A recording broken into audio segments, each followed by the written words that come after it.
If you've ever thought, I can't do this anymore, I know that pain. I have been there before. But I found 3 steps that saved my life, and I'd like to share them with you.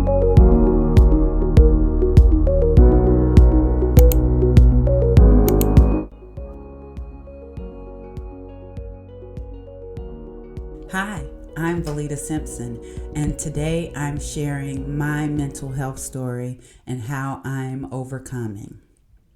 Recently, after a series of traumatic events, I was diagnosed with chronic PTSD.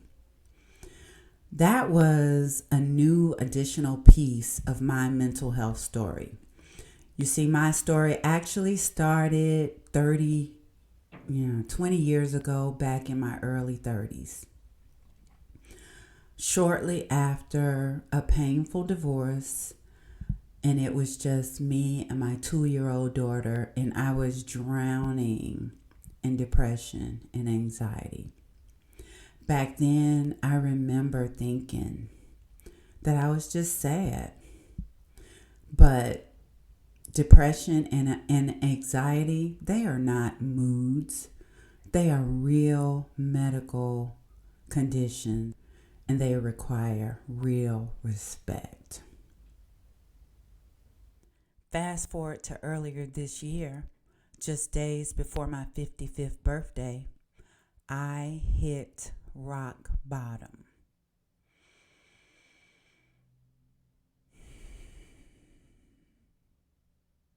The pain felt unbearable, and I had begun to believe the lies that maybe, just maybe, my life no longer mattered.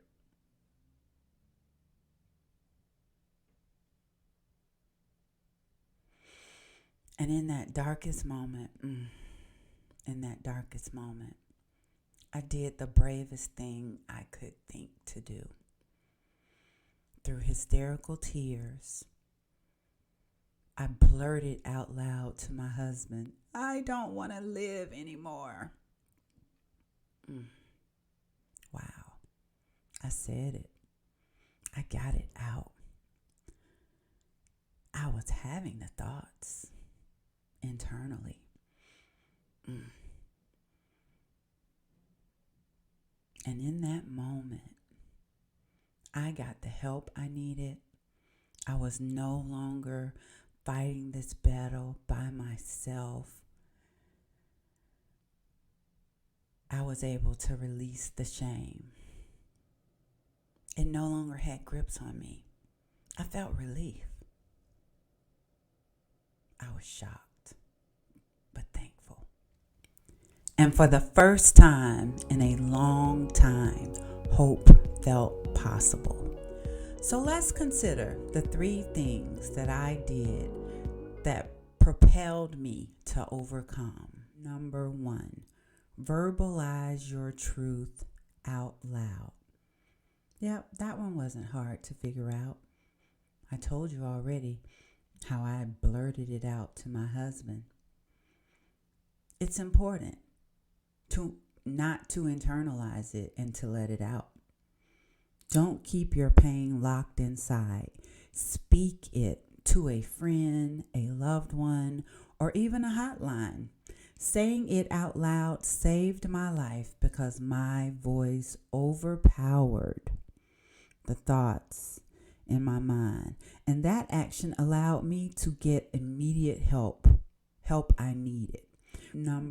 You have the ability to overcome those dark thoughts by speaking your truth out loud. Step number 2, build your support system. Lean on your people. Therapy, support groups, trusted friends. It could look a lot of different ways. For me, this step required me to lean into my vulnerability and share what I was going through with the people I trusted for support and encouragement.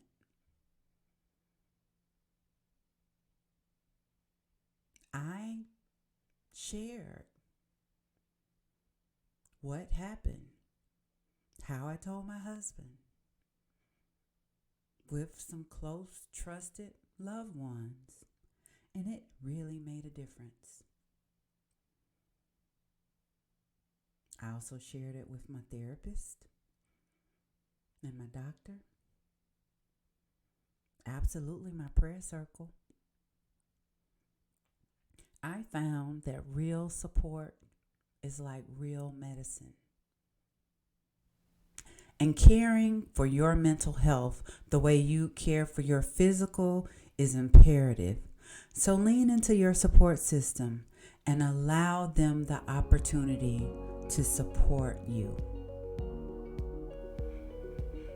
Step number 3, release the shame. You are not alone. I repeat, release the shame. You are not alone. I discovered that living with mental health condition doesn't make me weak. Actually, the more I've shared my truth, the more love and support I have received. And that has made me stronger, not weaker. As soon as I overlooked my ego and my pride, I realized that I am not the only one who struggle with depression and suicidal thoughts. After I released my shame, I found a large community of people from varied walks of life who had similar challenges. The experience of being around other people with similar issues was affirming. I was not alone, and neither are you. Looking back, despite my mental health challenges, I am extremely grateful. I rebuilt my life. I raised my daughter to be a positive member of the community, and I found love again after divorce. Yay, him.